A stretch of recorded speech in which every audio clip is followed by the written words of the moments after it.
श्री कृष्णं वंदे जगद्गुरु। इदम श्री सद्गुरुवे नमः। वाङ्मय नंबर 6, साधना से सिद्धि भाग 2, ऑडियो नंबर 21। पिछले ऑडियो में गुरुदेव ने आत्मशुद्धि की साधना के बारे में बताया है कि अपने को शरीर से असंग कर प्रेमी बन जाओ।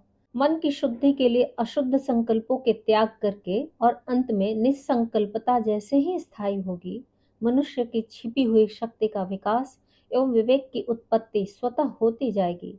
आगे गुरुदेव तत्व साधना एक महत्वपूर्ण सूक्ष्म विज्ञान में बताते हैं कि योग विद्या में तत्व साधना का अपना महत्व एवं स्थान है। 5 तत्वों से ही पृथ्वी और संसार बना है। गुरुदेव बताते हैं कि तत्ववेता व्यक्ति के त्वचा, रंग, स्वाद, रंग विशेष की पसंदगी को परखकर यह बता सकते हैं कि किस तत्व की न्यूनता और अधिकता है और इसका संतुलन कैसे करना है। तत्व साधना अध्यात्म विज्ञान का महत्वपूर्ण किंतु लुप्त प्रायः विद्या है। इसका विकास करके साधना पथ पर एक नया मार्ग खुल सकता है। जप के साथ ध्यान, प्राण साधना के महाविज्ञान में गुरुदेव ने बताया है कि कोई साधक क्रमिक जप, उपासना और ध्यान से प्राण प्रत्यावर्तित और आत्मबल संपन्न होता जाता है। गायत्री उपासना में जप के साथ सविता देवता के ध्यान से न जानने वाला भी लाभान्वित होता है और जानने वाला तो लाभान्वित होता ही है। अब आगे जापान की जैन साधना में ध्यान की प्रमुखता रहती है। जापान तथा उसके समीपवर्ती देशों में जैन साधना का अभी भी अच्छा खासा प्रचलन है। यूं अब उस क्षेत्र में भी वैज्ञानिकता के साथ नास्तिकता बढ़ी है और भौतिक सुविधा समृद्धि पर ध्यान केंद्रित हो गया है, तो भी आत्मवाद पूरी तरह समाप्त नहीं हुआ है। इसका स्वरूप मात्र विचार दर्शन जैसा नहीं रह गया है, वरन अभी भी उसे सांस्कृतिक परंपराओं में सम्मिलित करके किसी न किसी रूप में जीवन व्यवहार में कार्यान्वित किया जाता है। ताओ धर्म, कन्फ्यूशियस परंपरा और बौद्ध धर्म का समन्वय उस देश में हुआ है। तीनों के प्रतिपादन एक दूसरे से बहुत कुछ मिलते जुलते हैं। इसके लिए उनका समन्वय सरलतापूर्वक हो गया है। सब ओर से एक शैली का प्रतिपादन बन पड़ने से उस संदर्भ में श्रद्धा बढ़ती है और शंका कुशंकाओं का सिलसिला समाप्त होता है। जिस विचारधारा को तर्कों और विग्रहों के बीच से नहीं गुजरना पड़ता, उसकी नींव गहरी और मजबूत होती चली जाती है। जापान से लेकर चीन, कोरिया जैसे मंगोल क्षेत्रों की भावनात्मक एकता का भी यही कारण है। उपासना क्षेत्र में वहां अन्यान्य पूजा प्रार्थनाएं भी चलती हैं, पर असाधारण वरिष्ठता और प्रतिभा जैन साधना की है। जापान के तोकुफू मंदिर में इसके उपदेष्टाओं एवं अभ्यासियों का अच्छा खासा जमघट रहता है। कभी कभी तो अभ्यासियों की संख्या हजारों तक पहुंच जाती है। मौसम प्रतिकूल होने तथा व्यस्तता के दिन आने पर भी तोकुफू का प्रांगण साधकों से भरा ही रहता है। जिन्होंने प्रवीणता प्राप्त कर ली है, वे वापस लौटकर अपने अपने क्षेत्र में इस उपासना पद्धति के लिए प्रचार करते हैं। इसके लिए उन्हें पुरातन बौद्ध मंदिरों की खाली पड़ी जगह उपयोग करने के लिए आसानी से मिल जाती है। जैन साधना में जीवन की पवित्रता प्रथम शर्त है। साधकों को अपना आहार सात्विक रखना पड़ता है। बीच बीच में उन्हें कुछ दिन उपवास करते हुए भी बिताने पड़ते हैं। ब्रह्मचर्य संबंधी मर्यादाओं का पालन भी सभी साधकों के लिए आवश्यक है। जो गृहस्थ जितने समय के लिए आश्रम में प्रवेश करते हैं, उन्हें उतने समय ब्रह्मचर्य पालन का व्रत धारण करना पड़ता है। वे पुरातन काल की संस्कृति से जुड़े हुए वस्त्र पहनते हैं। यो आधुनिक वस्त्र पहने रहने की भी छूट किन्हीं किन्हीं प्रार्थियों को मिल जाती है। सभी को नम्र रहना पड़ता है। एक दूसरे के साथ मधुर भाषण और प्रेम प्रदर्शन में भी सभी आश्रमवासी उत्साह दिखाते हैं। जैन साधना का प्रत्यक्ष स्वरूप है मौन रहकर आत्मचिंतन में निरत रहना। साधना की अधिकांश अवधि इसी ध्यान करने में बीतती है। इस बीच वातावरण को इतना शांत रखा जाता है कि साधकों के ध्यान में किसी प्रकार का विघ्न न पड़े। ध्यान में ज्योति के ध्यान की प्रधानता रहती है। साधक द्वारा धारणा की जाती है कि यह सर्वव्यापी प्रकाश ऊर्जा सचेतन रूप से समस्त ब्रह्मांड में संव्याप्त है और वही साधक के ध्यानाकर्षण से विशेष मात्रा में आकर्षित होकर काय कलेवर के प्रत्येक कण में संव्याप्त हो रही है। इस मान्यता को अधिकाधिक परिपक्व करने के लिए साधक नेत्र बंद करके प्रत्येक अंग का क्रमशः ध्यान करता रहता है और अनुभव करता जाता है कि उसकी काया का कोई अंग ऐसा तो नहीं बचा जिसमें ज्योति ऊर्जा की स्थापना परिलक्षित न होती हो। इस क्रम को कई घंटे लगातार जारी रखा जाता है। बीच में पानी पीने, पेशाब जाने जैसी निवृत्तियों के लिए साधक सीमित समय के लिए उठ भी सकता है, पर वह विश्राम अधिक देरी करने वाला नहीं होना चाहिए। कुछ साधकों की पसंदगी बुद्ध की छवि के साथ तादात्म्य करने की होती है, वैसा कर सकते हैं। इसमें भी द्वैत को अद्वैत में विकसित करने का प्रयत्न रहता है। आरंभ में प्रकाश ज्योति की तरह बुद्ध प्रतिमा भी निकट से कल्पित करनी पड़ती है, पर प्रयत्न यह चलता है कि इसकी पृथकता घनिष्ठता में बदलती जाए और वह निकट से निकटतम होने लगे। दो शरीर मिले और भक्त में भगवान और भगवान में भक्त पूरी तरह समा जाए। ज्योति धारणा के बीच भी यही धारणा रहती है। आरंभ में प्रकाश पिंड कुछ दूरी पर रहता है, उसके उपरांत साधना में जैसे जैसे आध्यात्म परिपक्व होता जाता है, वैसे वैसे प्रकाश निकटतम आता जाता है और उसे प्रचंड ज्वालमाल की तरह विकसित करते हुए साधक अपनी काया को उसमें होम देता है। आग में पड़ा हुआ ईंधन भी अग्निवत हो जाता है। ठीक उसी प्रकार संत अपनी सत्ता को प्रकाश पुंज में विसर्जित करके पूरी तरह एकात्म स्थापित कर लेता है। इस अभ्यास में अवयवों को ज्योतिर्मय तो देखा ही जाता है, साथ ही उस ज्योति को पवित्रता और प्रखरता का प्रतीक मानकर यह धारणा भी विकसित की जाती है कि वे दोनों सत्प्रवृत्तियां अपने स्वभाव का अंग बनती जा रही हैं।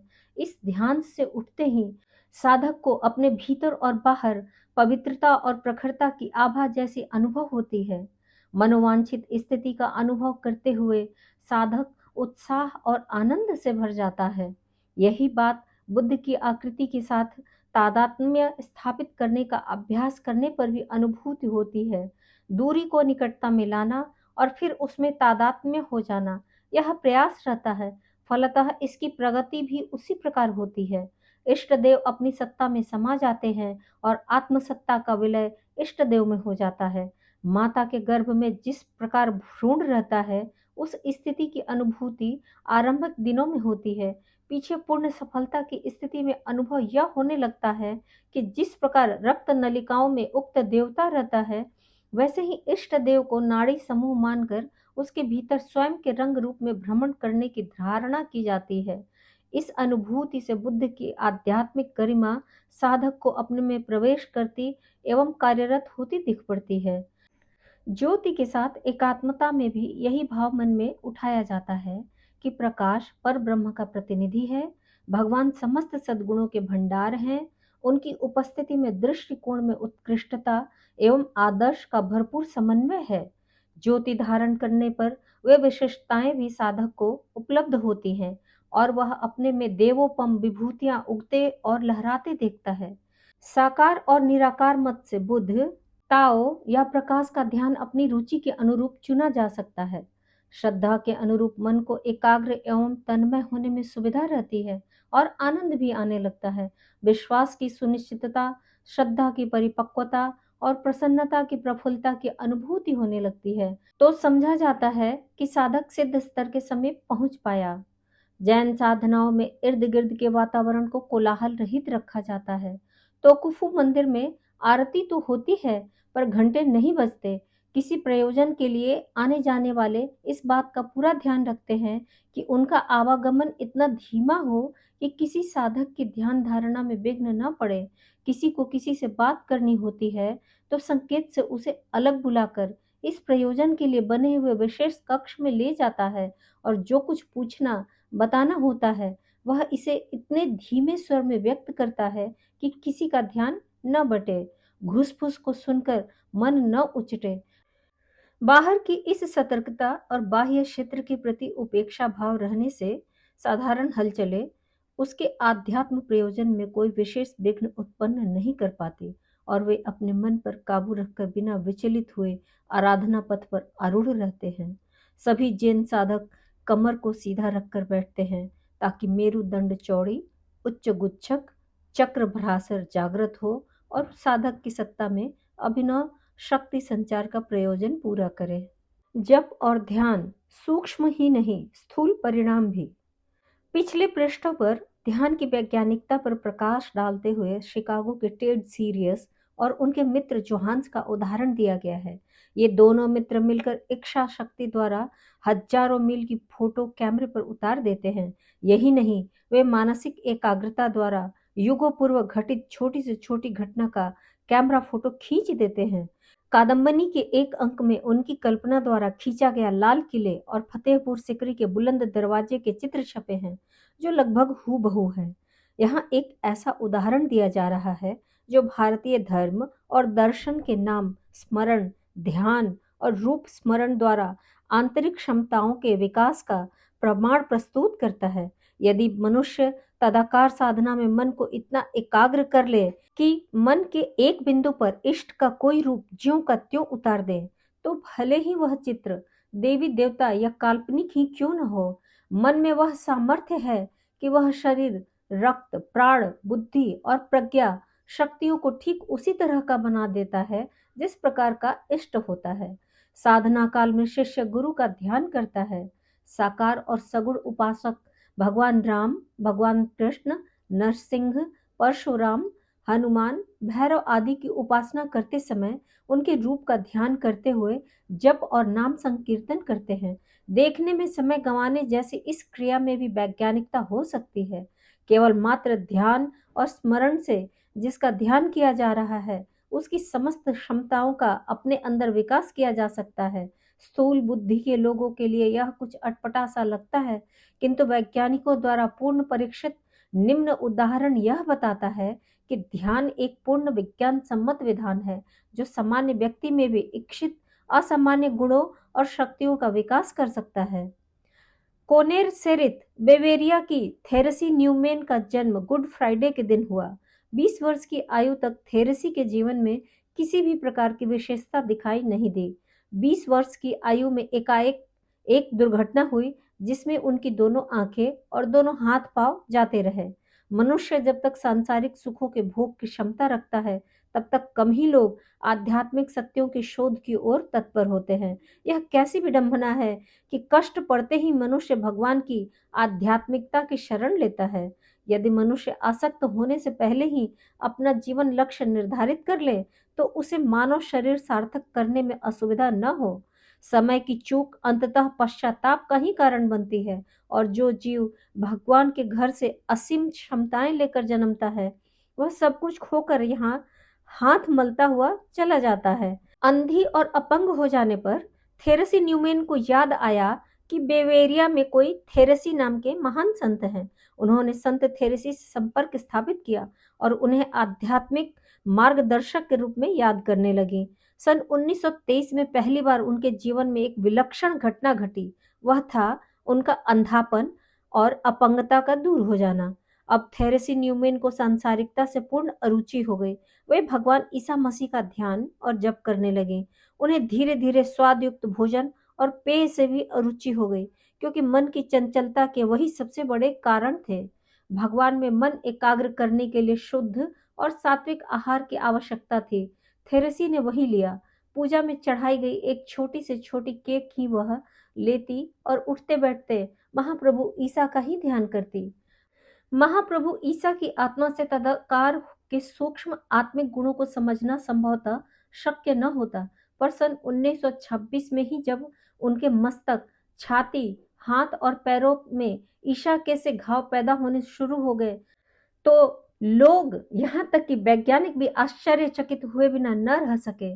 भावनाओं का अस्तित्व विज्ञान सिद्ध हो जाने पर भी उसकी महत्ता और विज्ञान न जानने के कारण जो वैज्ञानिक भावनाओं की उपेक्षा करते रहते हैं, उन्हीं वैज्ञानिकों ने इसकी पुष्टि की। 16 जुलाई 1927 को प्रोटेस्टेंट जर्मन समाचार पत्र के संपादक डॉक्टर फ्रिट्ज गैरलिक कोनेर सेरित जाकर थेरेसी से मिले। वे लंबे अरसे से थेरेसी की आलोचना करते आ रहे थे। उन्होंने थेरेसी के पास कई दिन रहकर बिताए। उन्होंने देखा कि वे कुल एक छोटी सी केक पर दिन भर बिताती हैं।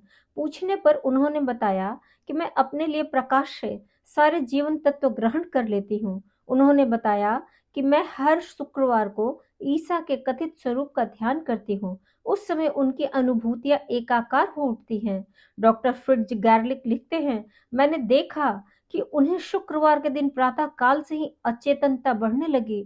उसी अवस्था में उनके हाथ, मस्तक और पैरों के घावों से अनायास बिना किसी दबाव के रक्त रिसने लगा।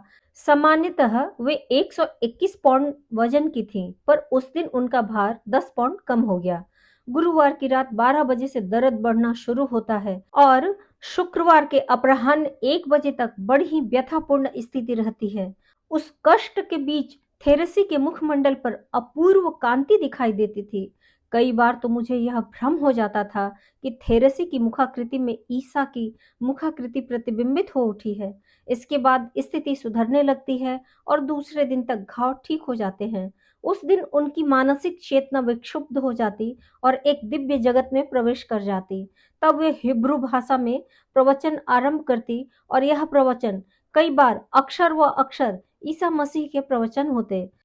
आत्मिक साहचर्य और सायुज्य द्वारा कोई व्यक्ति किसी दैवी शक्ति या महान आत्मा के गुणों से परिपूर्ण हो सकता है, यह देखकर मैं दंग रह गया और आज भी उसका कारण जानने के लिए लालायित हूँ। पर लगता है कि इसका उत्तर देने में विज्ञान नितांत असहाय और असमर्थ है। यह विवरण उन्होंने अपने अखबार में छापा था। स्वामी योगानंद ने भी थेरेसी से भेंट की थी और अपनी प्रसिद्ध पुस्तक ऑटोबायोग्राफी ऑफ ए योगी में इस घटना का ऐसा ही उल्लेख किया है।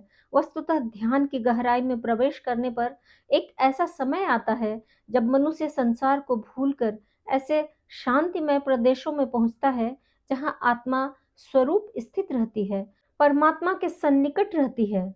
तब अंतःकरण की समस्त वासनाएं विलीन हो जाती हैं, इंद्रियों की चेष्टाएं शांत हो जाती हैं, केवल ईश्वर रहता है। एक शुद्ध मन जो परमात्मा में स्थित है, उससे पवित्र कोई मंदिर नहीं है। उस पवित्र देश में जिसमें परमात्मा में स्थिर हुआ मन प्रवेश करता है, दूसरा कोई पवित्र स्थान नहीं है। परमात्मा में उठते हुए विचार की माप नहीं की जा सकती। पवित्रता, शांति, आनंद, इन्हीं से ध्यान की अवस्था प्राप्ति होती है। इसी एकांत और पवित्र समय में धार्मिक विचारों का उदय होता है। आत्मा उद्गम स्थान के अत्यंत समीप रहती है। इसी व्यक्तित्व का स्रोत विकसित होकर एक महान शीघ्रगामी नद का स्वरूप धारण कर उस सत्य सनातन कैवल्य पद की ओर प्रवाहित होता है जो परमात्मा का समुद्रवत चित्त है। वह केवल एक है। ध्यान के समय जीवात्मा महान परमात्मा से उन दैवीय गुणों को आकर्षित करती है जो उसके स्वाभाविक गुण है, जैसे निर्भयता, सत्यता, अमरत्व आदि। इसीलिए साधना में ध्यान धारणा का महान महत्व है। पर्यवेक्षण योग की साधना ध्यान धारणा। पीला और नीला रंग मिलकर हरा रंग बनता है। हरे रंग का स्वतंत्र कोई अस्तित्व नहीं। यदि इस सम्मिश्रण को बदल दिया जाए तो स्थिति दूसरी बन जाएगी। पीला लाल से मिलकर नारंगी बन जाता है। इसी प्रकार जीव भी एक सम्मिश्रण है। वह शरीर के साथ घुला रहता है तो प्राणी या जीव कहलाता है। उस पर प्रकृति का बड़ा भाग शरीर के ऊपर आवरण आच्छादन की तरह चढ़ा होता है, इसलिए वह अपने आप को शरीर मानता रहता है और उसी की सुख सुविधा को प्रधान रूप से ध्यान में रखता है। लिप्सा और लालसाएं उसे घसीटती रहती हैं, इंद्रियों के रस उसे ललचाते रहते हैं, मन की तरंगे गहरे नशे की तरह उस पर छाई रहती है। सामान्यतः यह स्थिति एवं व्याख्या है औसत जीवधारी की। सामान्य नहीं असामान्य, स्वाभाविक नहीं अस्वाभाविक स्थिति है। वैसी जैसे नदी में बहते हुए रीछ को कंबल समझकर किसी अनजाने ने तैरकर लूट लाने का प्रयास किया था और तैरते हुए समीप पहुंचने पर रीछ ने उसे पकड़ लिया था। प्रयत्न करने पर भी उसे छोड़ नहीं रहा था। दोनों गुत्थम गुत्था हो रहे थे। किनारे पर खड़ा साथी यह सब देख रहा था। उसने यह दृश्य देखा तो आवाज लगाई, कंबल पकड़ में नहीं आता तो उसे छोड़ दो और लौटकर आ जाओ। कंबल के साथ गुथे हुए आदमी ने कहा, मजबूरी आ गई, मैं तो कंबल को छोड़ता हूँ पर यह कंबल ही मुझे नहीं छोड़ता। किसी ने किसी को छोड़ा नहीं, आखिर दोनों ही डूब गए। शरीर घोड़ा है और आत्मा सवार।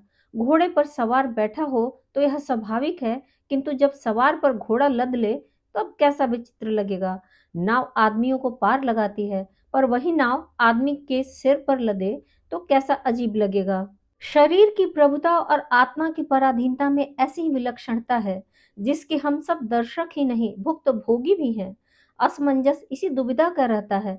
शरीर के सहारे सन्मार्ग पर चलते हुए जीवधारी को अपना लक्ष्य पूरा करना था, पर होता उल्टा है। आने के समय खाली हाथ नंगे शरीर आता है, पर जाते समय पापों का पिटारा और पश्चाताप लदा होता है। स्थिति को कैसे बदला जाए, समय रहते कैसे संभला जाए, उसका उपाय एक ही है कि अपना विकृत दृष्टिकोण बदला जाए। शरीर और प्राणी के संबंधों में जो अवांछनीय भ्रांति लद गई है, उसे मिटाया जाए।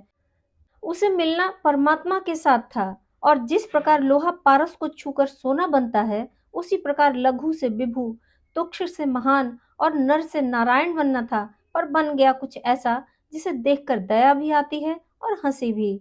रंगों के मिश्रण का उदाहरण आरंभ में इसी विसंगति को देखते हुए दिया था। नारंगी रंग की शॉल ओढ़नी थी तो पीले का लाल के साथ सम्मिश्रण करना था। नीले के साथ मिल जाने से सर्वथा दूसरी स्थिति हो गई। शरीर और जीव का संबंध जिस प्रकार जुड़ गया है, उसे शोचनीय ही कहना चाहिए। वह तो ऐसा ही हो गया है जैसे किसी पुरुष का किसी स्त्री के साथ विवाह हो जाए और अपना घर छोड़कर ससुराल में जोरू का गुलाम बनकर रहे। मालिक को नौकर के यहाँ नौकर रहना पड़े और दासानुदास कहलाना पड़े। स्थिति में परिवर्तन लाना आवश्यक है। जिसके साथ जुड़ना है, उसको उसी का साथी अनुयायी बनकर रहना चाहिए। आत्मा परमात्मा का अंश है, उसकी शोभा उसी के साथ रहने में है। पुष्प की शोभा देवता के चरणों में चढ़ने में ही है, कीचड़ की नाली में जा पड़ने में नहीं। मनुष्य के सम्मुख सबसे बड़ी समस्या यही है कि उसका योग परमात्मा के साथ होना चाहिए, न कि सुविधा के लिए मिले हुए उपकरण औजारों का गट्ठा सिर पर लादे लादे फिरने में। स्थिति को वास्तविक बनाने के लिए जो प्रयत्न करने होते हैं, उनमें से एक पर्यवेक्षण योग भी है। इसी को कहते हैं सरसरी निगाह से देखते रहने की अपेक्षा उसे गंभीर वैज्ञानिक दृष्टि से देखना। सामान्य मनुष्य संसार को एक मेला समझकर बाल बुद्धि से कौतुक कुतूहल की तरह देखते रहते हैं, किंतु जिन्हें सूक्ष्म दृष्टि मिली है, वह उसी दृश्य में से अनेक काम की बातें जान लेते हैं और कई उपयोगी शिक्षाएं एवं प्रेरणाएं साथ लेकर वापस लौटते हैं। इसी को वैज्ञानिक दृष्टि कहते हैं। वैज्ञानिक सूक्ष्म बुद्धि वाले होते हैं, उनकी पर्यवेक्षण क्षमता पैनी और गहरी होती है। सामान्यों और असामान्यों के बीच यही अंतर रहता है। पर्यवेक्षण योग इसी विडंबना से निवृत्ति पाने का अच्छा तरीका है। उसका विधान भी बहुत सरल है। शिथिलीकरण मुद्रा, शरीर और मन को पूरी तरह ढीला छोड़ देना। कि स्थिति का सामान्य अभ्यास जब हो जाए तो उसे कुछ और गहरा करना चाहिए। गहराई इस भावना तक ले जानी चाहिए कि जीव अपने आप को शरीर से सर्वथा पृथक हो जाने की स्थिति में अनुभव करे। जीव को किसी बहुत ऊंचे पर उड़ने वाले वायुयान पर सवार होकर अपनी वस्तु स्थिति का, संसार के वास्तविक स्वरूप का निरीक्षण पर्यवेक्षण करना चाहिए। ऊंचे आकाश में गरुड़ पक्षी की तरह देखना चाहिए कि अपना शरीर मृत स्थिति में पड़ा है। कुटुंबी लोग उसकी अंत्येष्टि की तैयारी कर रहे हैं। इस कृत्य को करते समय वे रोते कलपते भी हैं, पर कुछ ही समय उपरांत वे अपने अपने ढंग से स्वावलंबी हो जाते हैं। कुछ ही महीनों बाद ऐसी स्थिति आ जाती है जिसमें वे एक प्रकार से भूल ही जाते हैं। यदा कदा ही नाम लेने की जरूरत पड़ती है। मोह के बंधनों से सभी स्वजन परिजन छुट्टी पा लेते हैं। अब और आगे बढ़ा जाए, कितने ही जन्मों की ऐसी कल्पना की जाए जिसमें अगणित बार जन्मना मरना पड़ा, अनेक संबंधी कुटुंबियों के साथ संयोग बिछोह हुआ, जन्मते समय खुशी और मरते समय रंज मनाया गया, संबंधों में कटुता एवं मिठास भी चलती रही और अंत में सिनेमा बंद होने की तरह घंटी बजी और चमकते दमकते हॉल में अंधेरा छा गया। अन्य योनियां तो मात्र भोग योनि ही है, पर मानव जीवन कर्म योनि भी है। कर्मों का अवलोकन किया गया तो प्रतीत हुआ कि सार्थक कम ही मन पड़ा। जो किया गया वह या तो निरर्थक था या अनर्थ। प्रतिफल हाथों हाथ नहीं भुगते जाते, वे पीछे के लिए प्रारब्ध बनते रहते हैं। स्वर्ग नरक के रूप में या पीड़ा व्यथाओं के रूप में जो भुगतना पड़ता है, उस संचय की गठरी लेकर ही हर बार चलना पड़ा और चिरकाल तक उस कर्म फल का त्रास सहना पड़ा। यह निषेधात्मक पक्ष हुआ। अब उसी स्थिति में जीव को गरुड़ बनकर बहुत ऊंचे आकाश में उड़ते हुए यह भी देखा जाए कि शरीर की घनिष्ठता घटाकर उसे परमात्मा के साथ जोड़ दिया जाए और उसके अनुशासन में चला जाए एवं सानिध्य में रहा जाए, तो कितने आनंद का रसास्वादन करने को मिलता है। महामानव ऋषि एवं देवताओं की स्थिति में रहने अथवा और असंख्यों का भला करने का अवसर मिलता है।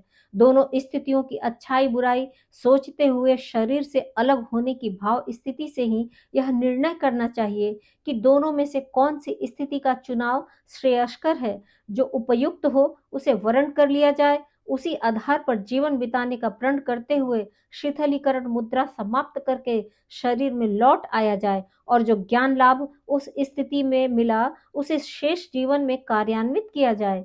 इस पर्यवेक्षण योग को नित्य नियमित रूप से धारण करते रहने पर मनुष्य उस स्थिति को प्राप्त कर लेता है जो प्रत्येक का लक्ष्य है। युग के अनुरूप साधना प्रक्रिया में हेरफेर। सतयुग में सब प्रकार की सुख शांति थी, प्रगति की कहीं कुछ कमी न थी। भावनात्मक दृष्टि से सभी उदार चेता और आदर्शवादी थे, इसीलिए क्लेश कलह के अभाव दारिद्र्य के कोई अवसर ही कभी नहीं आते थे। सर्वत्र सद्भावना का उत्कर्ष अभ्युदय का वातावरण भरा पूरा रहता था। कमी लेने वालों की रहती थी, देने वालों की नहीं। सभी इसके लिए ललायित रहते थे कि उन्हें परमार्थ परोपकार के लिए अवसर मिले, पर वैसी परिस्थिति ढूंढने पर ही मिलती थी जब जन साधारण की परिस्थितियां सुसंपन्नता युक्त हो और मनः स्थिति में संतोष, पराक्रम और उदारता का बाहुल्य हो, तो फिर कोई किसी की सहायता के लिए क्यों आशा करे और मिलने पर भी कोई क्यों उसे ग्रहण करे। मनुष्य में उपार्जन की क्षमता भी है और अभ्युदय की भी। बिना कुछ किए कोई निरर्थक बैठा भी नहीं रह सकता। ऐसी दशा में करने के लिए कोई भी उपयोगी दिशा तो तलाश करनी ही पड़ती थी। पुरुषार्थ को कहीं तो प्रयुक्त करना ही होगा। इस खोजबीन में एक ही प्रयोजन हस्तगत होता था, वह था आत्मोत्कर्ष। जब दूसरों को अपनी सेवा सहायता की आवश्यकता नहीं, तो फिर पराक्रम प्रिय व्यक्ति एक ही काम कर सकता है कि अपनी चेतना को अधिकाधिक परिष्कृत बनाने के लिए जो उपाय संभव हो उन्हें अपनाया जाए। इस संदर्भ में योग और तप दो ही पुरुषार्थ सामने रहते थे। इनके माध्यम से व्यक्तित्व को अपेक्षाकृत अधिक पवित्र व परिष्कृत बनाया जाता था। चिंतन, चरित्र और व्यवहार में अधिकाधिक उत्कृष्टता का समावेश किया जाता था। इस उत्कर्ष का प्रतिफल मनुष्य में देवत्व के उद्भव के रूप में दृष्टिगोचर होता था। मनुष्य आकृति वालों में प्रकृति भेद पाया जाता है। पिशाच पशु भी देखे जाते हैं। पशु वर्ग के लोग आलसी, प्रमादी, गंदे, दरिद्र और पिछड़ेपन से घिरे रहते हैं। पिशाचों को पाप कर्मों में लिप्त पाया जाता है। वे अपराध, अनाचार, कुकर्म, दुर्व्यसन, मनोविकार आदि में लिप्त रहकर ऐसी स्थिति में जीवन गुजारते हैं जिसे दैत्य, दानव, असुर, दुष्ट, दुराचारी आदि नामों से संबोधित किया जा सके। ऐसे मनुष्यों का बाहुल्य कलयुग में होता है। तब उनसे निपटने, सुधारने के लिए भी प्रयास करने पड़ते हैं और प्रतिबंध लगाने के साथ साथ प्रताड़ना के विधान भी निर्धारित करने होते हैं। यह पिशाच वर्ग के लिए किए जाने वाला उपचार है। पशु वर्ग आयु की दृष्टि से भले ही वयस्क हो, पर उसे बाल बुद्धि की स्थिति में रहते हुए ही माना जाता है। अपंग, असमर्थ, असहाय, पिछड़े लोग इसी स्तर के होते हैं। उन्हें न कर्तव्य का बोध होता है और न अनुशासन का। पराक्रम, साहस और विवेक के अभाव में वे वैसा कुछ नहीं कर पाते जैसा कर सकने की क्षमता उनमें सहज ही विद्यमान है। अकर्मण्य को अभावग्रस्त रहना ही पड़ेगा, उसे परावलंबन सहन करना ही पड़ेगा और उपेक्षा, अवमानना, भर्त्सना सहन करने के साथ साथ दीन दरिद्र भी रहना पड़ेगा। ये परिस्थितियां कलयुग की हैं, जिनमें मनुष्य देहधारी पशुओं और पिशाचों की बहुलता शिखर पर है। परिस्थितियों के इस अंतर को देखते हुए विचारशीलों को अपनी गतिविधियों में, योजनाओं में, दिशा, धारा और क्रियाकलापों में भी अंतर करना आवश्यक हो जाता है। सतयुग और कलयुग में जितना असाधारण अंतर है, उसी अनुपात में विवेचना, निर्धारण, क्रिया प्रतिक्रिया में भी अंतर करना पड़ता है। विवेक का यही तकाजा है। परिस्थितियों के अनुरूप क्रिया पद्धति में भी हेर फेर करना अनिवार्य हो जाता है। सतयुग में न कोई पशु था और न पिशाच कहीं दृष्टिगोचर होते थे, इसलिए उनके लिए कुछ सोचने करने की भी आवश्यकता नहीं पड़ती थी। अविकसित पशुओं की सेवा सहायता की आवश्यकता पड़ती है, इसके बिना वे अपना निर्वाह ठीक तरह नहीं कर सकते। पशुओं को चारा, पानी, छाया आदि का प्रबंध न किया जाए तो वे भूखे प्यासे रहकर सर्दी गर्मी से प्रभावित होकर अपनी जान गंवा बैठेंगे। रोगियों को परिचर्या चिकित्सा न मिले, अपंगों को सहारे की व्यवस्था न हो, तो वे भी अपने बलबूते जीवित नहीं रह सकते। कैदियों और पागलों के लिए भी उनके संरक्षकों को ही व्यवस्था बनानी पड़ती है। पिछड़े हुओं के लिए सेवा सहायता की अनिवार्य रूप से आवश्यकता पड़ती है। उदार चेताओं के मन में उनके लिए करुणा भी उमगती है और सेवा सहायता करने का भाव भरी प्रेरणा भी उठती है।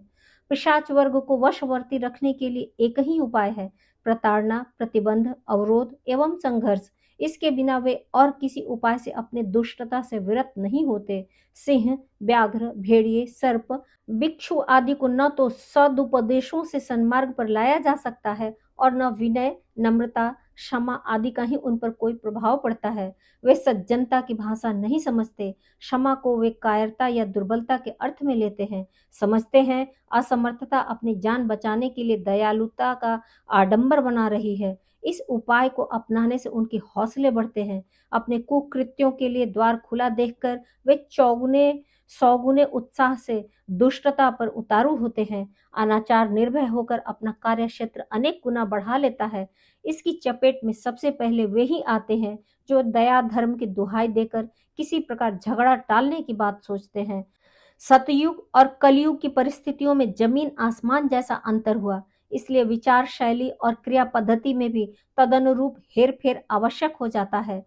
जब कोई दीनहीन है ही नहीं, पिछड़ा और अभावग्रस्त दिख ही नहीं पड़ता, तो सेवा सहायता किसकी की जाए। जब कोई अनाचारी आतताई है ही नहीं, तो प्रताड़ित किसे किया जाए, संघर्ष किससे ठाना जाए। ऐसी दशा में पुरातन काल का वह सतयुगी व्यवहार उचित ही था कि योगाभ्यास, तप साधना जैसे आत्मोत्कर्ष के प्रयासों में निरत हुआ जाए। इसका लाभ भी था कि चेतना की प्रसुप्त क्षमता को अधिक समुन्नत बनाने का अवसर मिलता था। देवत्व की मात्रा बढ़ाकर महामानव बनने की, ऋषि मनीषी बनने का सुयोग हस्तगत होता था। जिस भूमि में देव समुदाय की अभिवृद्धि होती थी, उसे स्वर्गादपि गरीयसी कहलाने का सुयोग मिलता था। उस समय के लिए वही चिंतन, निर्धारण एवं क्रियाकलाप उचित था कि सामाजिक जीवन में कोई अस्त व्यस्तता न रहने पर आत्म कल्याण की, आत्मोत्कर्ष की बात सोची जाए। स्वर्ग की, मुक्ति की और सिद्धि की सुखद कल्पनाओं एवं चेष्टाओं में निरत रहा जाए। पुरातन काल का रहन सहन दूसरे ढंग का था। आबादी कम थी, जंगल बहुत। लोग कृषि पशुपालन के लिए अपने अपने क्षेत्र बांटकर दूर दूर झोपड़े बनाकर रहते थे, स्वावलंबी निर्वाह करते थे। समाज का सघन विकास नहीं हुआ था। ऐसी दशा में कोई सार्वजनिक समस्याएं या आवश्यकताएं थी भी नहीं। उन परिस्थितियों में व्यक्ति की मानसिकता एवं व्यवहार व्यक्तिवादी रहा तो आश्चर्य ही क्या। व्यक्तिवादी चिंतन या भौतिक वैभव बटोरता है या फिर स्वर्ग मोक्ष जैसी महत्वाकांक्षाओं को संजोता है। सतयुग की यही विशेषता थी कि तब न तो सामूहिकता इस सीमा तक विकसित हुई थी कि किन्हीं समस्याओं को सुलझाने की आवश्यकता पड़े, और न व्यक्ति ही इस स्तर के थे कि जिनके पास सज्जनता संपन्नता की कमी हो। ऐसी दशा में उन दिनों पशु वर्ग के लिए आवश्यक सेवा सहायता के संबंध में भी विचार नहीं करना पड़ता था, और न मनुष्यों में कोई पिशाच वर्ग के ऐसे दुष्ट व भ्रष्ट ही होते थे जो मर्यादाओं की उपेक्षा तथा वर्जनाओं की अवहेलना करे। ऐसी दशा में प्रतिरोध व संघर्ष करने और प्रताड़ना देने व प्रतिबंध लगाने की भी योजना नहीं बनानी पड़ती थी। दोनों ही प्रकार के आपत्ति काल सामने नहीं आते थे। इसीलिए लोगों की कल्पनाएं स्वर्गलोक और मुक्ति की ही सिद्धियों तक ही सीमित रही होंगी। पारस्परिक व्यवहार में शालीनता का ही भरपूर समावेश रहा होगा। उन दिनों पारस्परिक व्यवहार के 4 सूत्र थे: मैत्री, करुणा, मुदिता एवं उपेक्षा। अर्थात सज्जनों से मैत्री, व्यथितों के प्रति करुणा, सुखियों को देखकर मुदिता व प्रसन्नता, और गड़बड़ाने वाले बाल बुद्धि लोगों के प्रति उपेक्षा। ये चारों ही प्रयोग ऐसे हैं जिन्हें मध्यवर्ती के लोगों के साथ व्यवहृत किया जा सकता है। उन दिनों न तो पशु वर्ग के लोग थे और न पिशाच वर्ग के, इसीलिए उपयुक्त 4 निर्धारणों को ही पर्याप्त मान लिया गया। उनमें सेवा और संघर्ष के 2 अन्य तथ्यों को जोड़ना आवश्यक नहीं समझा गया, क्योंकि तब न तो असंयमी लोग पनपे थे और न आतताइयों ने पैर पसारना आरंभ किया था। जो समस्या सामने ही नहीं थी, उसका समाधान भी क्या सोचा खोजा जाए। किंतु आज की स्थिति सर्वथा भिन्न है। जो परिस्थितियां सतयुग में दृष्टिगोचर तक नहीं होती थी, वे अब सर्वत्र तूफानी गति से बढ़ी हैं और घटाटोप की तरह छा गई हैं। संसार में 2/3 लोग आर्थिक, नैतिक, बौद्धिक और सामाजिक दृष्टि से दयनीय स्थिति में रह रहे हैं। पिछड़ापन का अभावग्रस्त, दिनहीन जीवन जी रहे हैं। इनकी गुहार उदार चेताओं से सेवा सहायता की है, जिसके सहारे वे कुछ ऊंचे उठकर आगे बढ़ सके और राहत प्राप्त कर सके। पहले बाढ़, दुर्भिक्ष, महामारी, भूकंप अथवा कोई दुर्घटना जैसी आकस्मिक विपत्तियों के आ जाने पर भावनाशील लोग निजी काम में खर्च करते और धन व श्रम लगाकर आपत्तिग्रस्तों की सहायता करते थे। आज भी संसार के बहुसंख्यक लोग ऐसी ही सेवा सहायता की आशा करते हैं। पिशाच वर्ग का उत्पीड़न असंख्यों को असहनीय त्रास देता है। कुकर्मी जहां अकारण निर्दोषों और अशक्तों का उत्पीड़न करते हैं, वहां वे उस सफलता को पाकर अपनी उदंडता को अनेक गुना बढ़ा लेते हैं और लाभोपार्जन से लेकर अहंकार प्रदर्शन तक के लिए घिनौने स्तर की उदंडता पर उतर आते हैं। इस सस्ती सफलता के लिए मन ललचता है, सहज ही साथियों का समुदाय जुट जाता है और अनाचारियों की चंडाल चौकड़ी बन जाती है। इनसे निपटने के लिए असहयोग, विरोध व संघर्ष जैसे उपाय अपनाए बिना उन्हें रोकने का कोई उपाय नहीं है। इन दिनों 2/3 लोग पशु जीवन जी रहे हैं। 1/3 से कुछ ही कम पिशाच प्रवृत्ति में संलग्न है। सज्जनों, सदाचारियों, विवेकवानों और कर्तव्यपरायणों की संख्या इतनी कम है, जिन्हें कठिनाई से ही 1% ढूंढा खोजा जा सकता है। ऐसी दशा में आत्म कल्याण की साधना किसी के लिए भी कठिन है। आत्म कल्याण के लिए व्रत पालन और पूजा उपचार नियमित रूप से कर पाना कदाचित ही किन्हीं के लिए संभव हो सकता है। उन प्रयत्नों में पशु या पिशाच पग पग पर अड़चन उत्पन्न करते हैं और सफलता के स्तर तक पहुंचने ही नहीं देते। वातावरण का प्रभाव एक कदम भी आगे नहीं बढ़ने देता। युग धर्म को देखते हुए दीन दुर्बलों की सेवा और दुष्ट भ्रष्ट पिशाचों के लिए अवरोध खड़े करना आज की सर्वप्रधान, सर्वोपरि व सामयिक साधना है। इनको अपनाने पर ही आत्म कल्याण का प्रयोजन पूरा हो सकता है, क्योंकि सेवा सहायता भी सद्भावना के बिना नहीं हो सकती और दुष्टता से निपटने के लिए भी त्याग और बलिदान तथा विवेक और साहस की अनिवार्य आवश्यकता रहती है। इन सत प्रवृत्तियों का संवर्धन भी उनके लिए आत्मिक प्रगति का वैसा ही द्वार खोलता है, जैसा कि सतयुग में जप तप के माध्यम से संपन्न किया जाता था। आज का स्वाध्याय यहीं तक। सभी को प्रणाम। 21वीं सदी उज्जवल भविष्य। भारत माता की जय जय जय। सभी को प्रणाम। वाग्देव अर्थात शब्द, विचार, भावनाओं का दिव्य देव संग्रह परम पूज्य गुरुदेव युग दृष्टा की इस धरोहर को ऑडियो रूप में सुनने के लिए चैनल को सब्सक्राइब करें, वीडियो को लाइक करें, नोटिफिकेशन ऑन करें, गुरुवाणी जन जन तक पहुँचाएं। जय महाकाल। हृदय से आभार।